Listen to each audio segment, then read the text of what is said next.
Good morning again, everybody. So today we're going to be talking about the power of stories to teach us. The power that stories have to show us things that we hadn't seen before. If we think about a simple story that we might tell our children, we think of the story of the boy who cried wolf. The boy who's up on the mountain looking after sheep, he gets bored, so he cries out, "Wolf, wolf." And the whole village comes rushing up the hill to try and chase away the wolf, to find nothing. And the boy just thinks it's funny. Later again, the boy being bored cries out, "Wolf, wolf." The village again rushes up the hill to find nothing. The boy again thinks it's funny. The third time, though, the boy actually sees a wolf circling around his sheep, and he cries out, "Wolf, wolf." And nobody comes.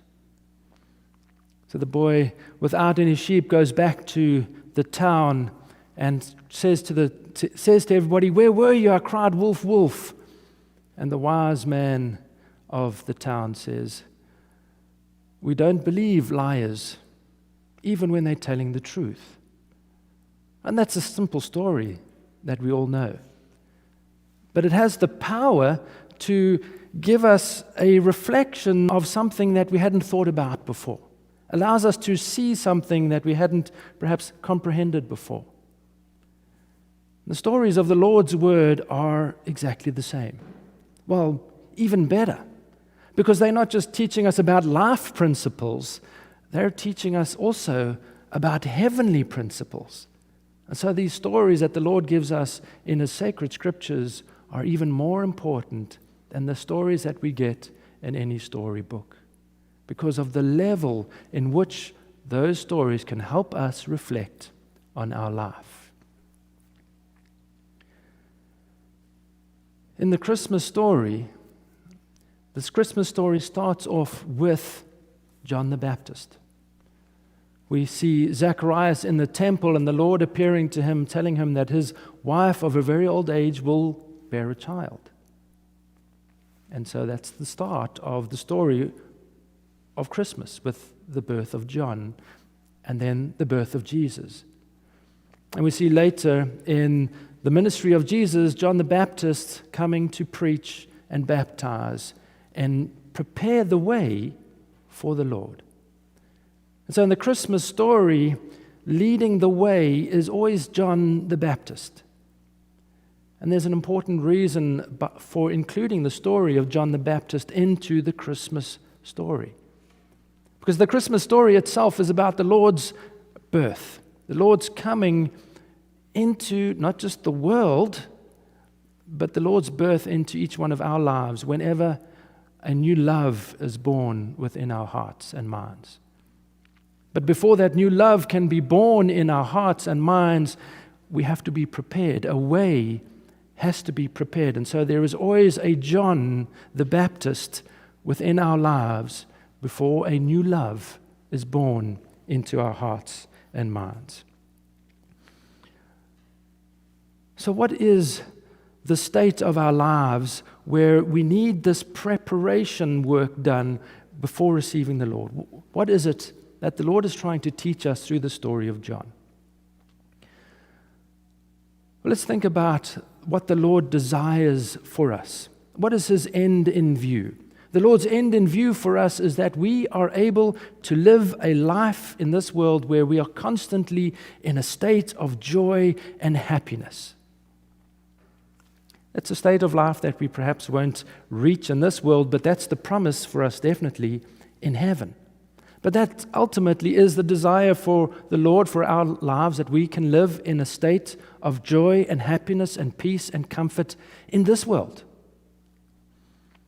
But so often in our lives, we have moments of joy and peace and comfort, and then the things of the world steal away that joy, steal away that happiness, steal away that peace. And so we only get to experience short moments in life where we are at peace, where we feel loved, where we feel cared for. And the rest of it is filled up with a lot of mundane stuff, some hurtful stuff, some self-centered stuff, all mixed into that life that steals away the joy of heaven in our lives. So the story of John the Baptist is a story about how the Lord is preparing us for that state, how the Lord prepares us to be in a state of joy and peace and happiness. So what is happening within us that we need the John and that stops us from reaching this place of joy and happiness constantly? I want to read to you from Isaiah 60. It says, "Arise, shine, for the glory of the Lord has risen upon you." Arise, shine, for your light has come, and the glory of the Lord is risen upon you. For behold, the darkness shall cover the earth, and deep darkness the people. But the Lord will arise over you, and his glory will be seen upon you. So here in this verse we see the glory of the Lord, the light that shines, the Lord always present with us, always wanting what is good for us. But the people, us, we are in darkness. The earth is in darkness. And so this describes the Lord's vision for us, but also the state that we find ourselves in. And so how do we move from the state of darkness that the Lord is talking about into the state of light, the state of being in hurt or pain or frustration or anger, into a place of comfort and joy and peace? What is that preparation that needs to happen in our lives?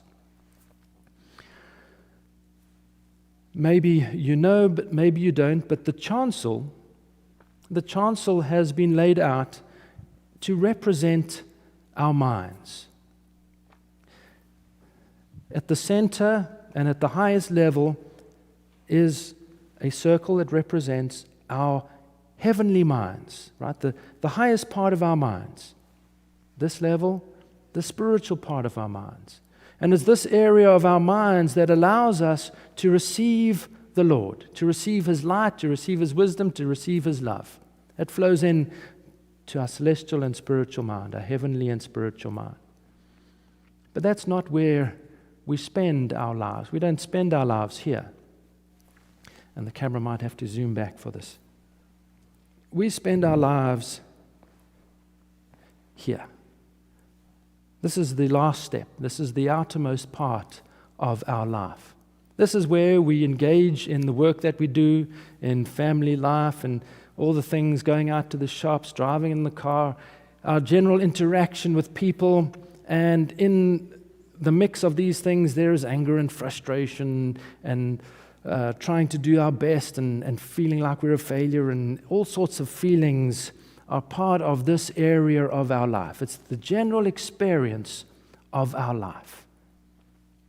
And when we are in this state, it is as if there is darkness behind us. We can't see the light of the Lord behind us. We're standing here, and behind us there's darkness. And it's the fears and the frustration and the anger and the criticism and judgments that darken the way behind us, that darken the light that comes from the Lord. And so we need a pathway that helps to break through this darkness so that we can again receive the light from the Lord.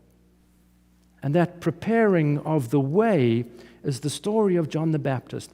How we get from being down there in our natural lives, in our outermost mind, interacting in the world, and how does the Lord lead us up so that we can come to his light, come to his shining. And that is through John the Baptist. John the Baptist is an image, is a picture of the Lord's word and those stories in his word. I want to read to you, we read part of the Matthew 3 for the kids. I want to read the remaining bit. It describes John the Baptist. It says, "Now John himself was clothed in camel's hair, with a leather belt around his waist, and his food was locusts and wild honey.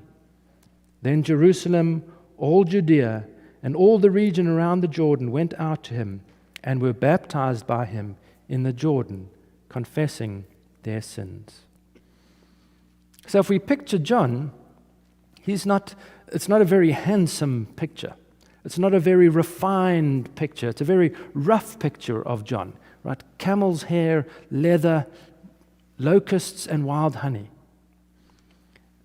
But that's the Lord's word. That's the appearance of the Lord's word from a spiritual perspective. It appears unrefined. It appears a little rough. But nevertheless, there is nourishment. There is food there. The locust represents the way that the Lord's word nourishes us anyway. Even in its roughness, there's food for us. And the honey represents the delight that is still there in those stories. If we think about your favorite story in the Bible, for me, my favorite stories are Daniel in the lion's den. A story about the Lord always present, always protecting. It's a rough idea, but it's a general idea, but it's there in that story. And the affection, the love for that story, the honey that's there for us, enjoying the story, especially as a young boy. Another one for me is the story of David and Goliath. How the Lord is always there protecting and helping you fight against the things in your life that are evil. Again, there is food there. In there's general idea within that story, there is food, and there is an affection, there is a desire to know and to hold that story in our minds. So John the Baptist represents all the stories in the Word. A little bit rough, general ideas, but stories that we can love nevertheless. We are drawn to them. Perhaps yours is the Christmas story. So with every story, there is an opportunity to turn our minds to new things. With every story, there is an opportunity to teach us something that we hadn't seen before, that we hadn't thought about before. Every story in the Lord's Word is there to help draw our minds away from the things of this world and turn our minds towards what is of the Lord's. So I want to read to you from the book Secrets of Heaven. You can follow along in your pew card. We start with number 5165. It says, "For within the sensory impressions present in our exterior mind." So that's this bottom step. In the sensory impressions, when we read the Word, when we enjoy those stories, they're imprinted on our memory, they're imprinted on our outermost mind.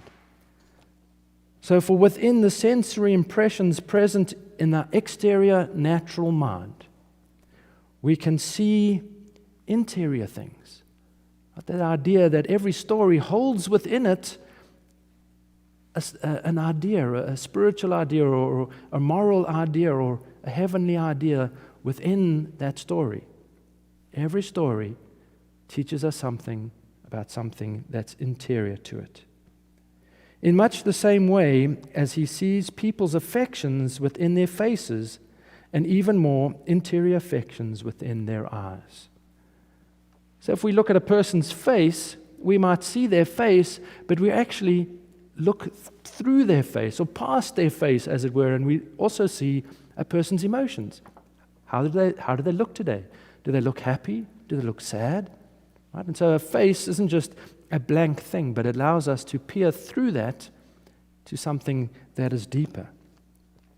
So without that interior face or mirror, such as this, no one is able, while living in the body, to engage in any thought at all about things that are above the senses. When we read the stories from the Lord's Word and we hold them in our minds, each one of those stories has the ability to show us something more deeply. And that story then we're able to look at that story and reflect back on our own lives. It's like a mirror. I'm seeing the story, but I'm also seeing a deeper side of that story. I'm able to see myself in that story. I'm able to see how I might be acting like that. I put myself into the story. Without that, without the story to hold that inner idea, we wouldn't be able to reflect on deeper things in our minds. It may be likened, if we continue reading, it may be likened to someone listening to another speaking. He pays no attention to the words the speaker uses, but only to the meaning of which is uttered by him. Right? The outermost things are a carrier, but we're listening, we're looking for those things that are more interior to that. The actual words that are used are like a mirror in which the inner meaning can be seen. The same is so with the exterior natural part of our minds. If this did not serve the interior things as a mirror in which they see themselves as if in a mirror, a person could not engage in any thought at all. So here we see the importance of every story in the Lord's Word. Every story carries with it a message. So the story is there, but the Lord gives us the message that enables us to reflect on our lives. But that's half of the equation. The other half is the wild honey side of it, the affection side of the story when it comes to preparing a way. We read from Secrets of Heaven, number 3089. With anyone who is being regenerated or reborn or recreated, his initial affection or love for truth is largely impure. It holds within it the desire to satisfy a purpose and an end that have himself in view, the world, glory in heaven, and similar things which regard himself and not the common good, the Lord's kingdom, still less the Lord himself. So when we are in our state of mind that is exterior, we have the Lord's word, we have those stories, but we also have our own selfish desires, our own selfish loves. When we hear about heaven, when we hear about peace, when we hear about comfort, we desire that. We all want to be in heaven. Right? I don't think there's anybody here who doesn't want to experience the joy and the happiness and the peace and the comfort of heaven. And we want that for ourselves. We want it for selfish reasons. But before you beat yourself up, the Lord says this: such affections inevitably come first. Those affections must come first. They will come first. Nevertheless, the Lord purifies it gradually, so that at length falsities and evils are removed and banished, so to speak, to the circumference. But they have nevertheless served as a means. So the Lord is trying to lead us from the outermost part of our lives up and inwards to the inmost part of our minds. From the outermost part that is then covered with darkness, the Lord wants to make a pathway that leads in. And it has to start in the outermost part. The Lord cannot break through the darkness, then He would be taking away our freedom. So the Lord gives us His word. He gives us His stories. And He gives us a selfish desire for heaven. But that's the beginning of the pathway.